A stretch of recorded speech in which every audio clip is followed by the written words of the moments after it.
नमस्कार. आजच्या व्हिडिओमध्ये आपण बनवणार आहोत कोकणची खास पारंपरिक आणि तोंडाला पाणी सुटेल अशी मालवणी मसाल्यातील हलव्या माशाचं कालवण.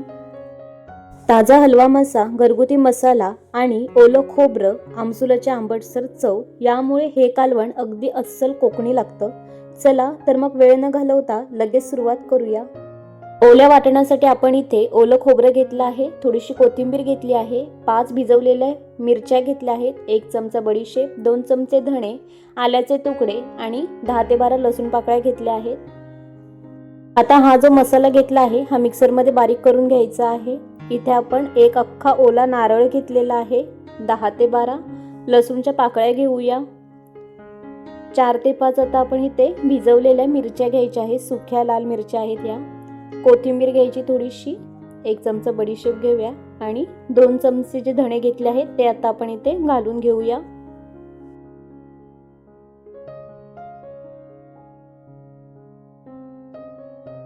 आता यामध्ये आपण थोडंसं पाणी घालून घेऊया. आता हा मसाला मिक्सरमध्ये पूर्णपणे बारीक करून घ्यायचा आहे आपल्याला. बघू शकता इथे आपण पूर्णपणे एकदम बारीक याची पेस्ट केलेली आहे. जितकं आपण हे ओलं वाटण बारीक करणार तितकी आपली ग्रेव्ही आहे ही मिळून येते. इथे आपला मच्छीच्या वाटणासाठी मसाला तयार झालेला आहे. आता आपण तेल गरम करून फोडणी देऊन घेऊया. इथे आपण तेल आता तापायला ठेवलं आहे. आता जो बारीक करून घेतलेला मसाला आहे हा आता आपण थोडा थोडा करून घालून घेऊया यामध्ये. आता हा मसाला तेलामध्ये छान परतवून घ्यायचा आहे.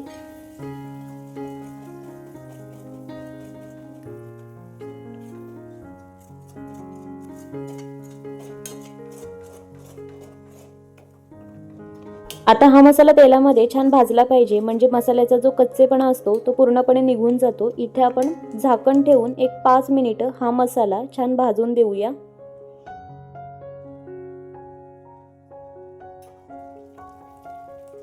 छान मसाल्याला चारी बाजूनी आता तेल सुटलेलं आहे, म्हणजेच आपला मसाला हा छान तेलामध्ये परतून झालेला आहे. बघू शकता.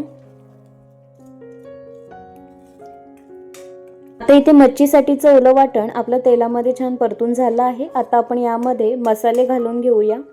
इथे आपण 2 चमचे मालवणी मसाला घातलेला आहे, अर्धा चमचा हळद, 1 चमचा धणे पावडर घालून घेऊया आणि इथे 2 चमचे फिश मसाला घालून घ्यायचा आहे. आता हे मसाले आपण छान मिक्स करून घेऊया.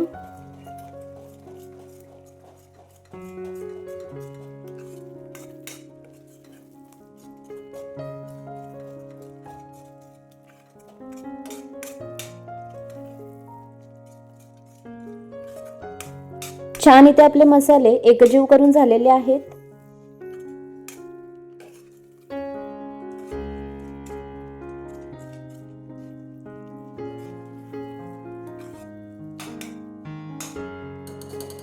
आता इथे मी हा मसाला 2 मिनिटासाठी वाफवायला ठेवत आहे.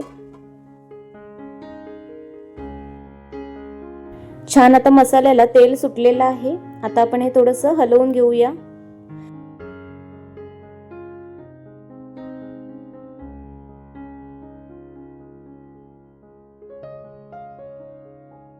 छान खमंग आपला हा मसाला आता भाजून झालेला आहे. आता आपण यामध्ये गरम पाणी ओतायचं आहे.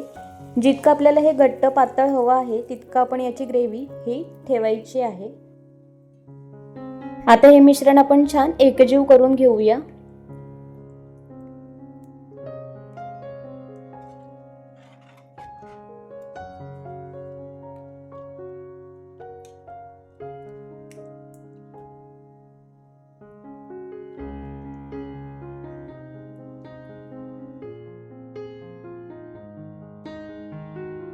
छान इथे आपली ग्रेव्ही आता एकजीव करून झालेली आहे. आता आपण या रश्याला 5 ते 7 मिनिटं छान उकळी येऊन द्यायची आहे. इथे आपण झाकण ठेवून देऊया.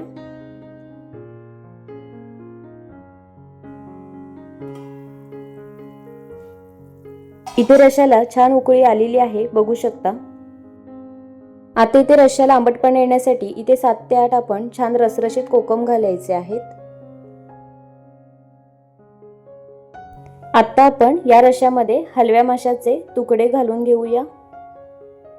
एक एक करून आपण इथे हे तुकडे सगळे घालून घ्यायचे आहेत.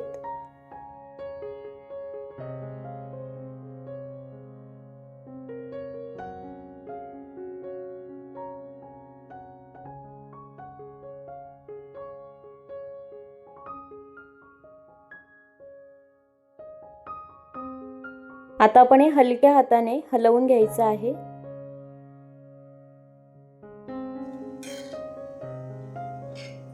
आता 7 ते 8 मिनिटं झाकण ठेवून हे छान आपण शिजवून देऊया. 7 ते 8 मिनिटांनंतर रश्याला छान उकळी आलेली आहे. बघू शकता इथे आपले आता मासा छान शिजलेला आहे. हा मासा जास्त शिजवायचा नाही तर तुकडे पडतात याचे.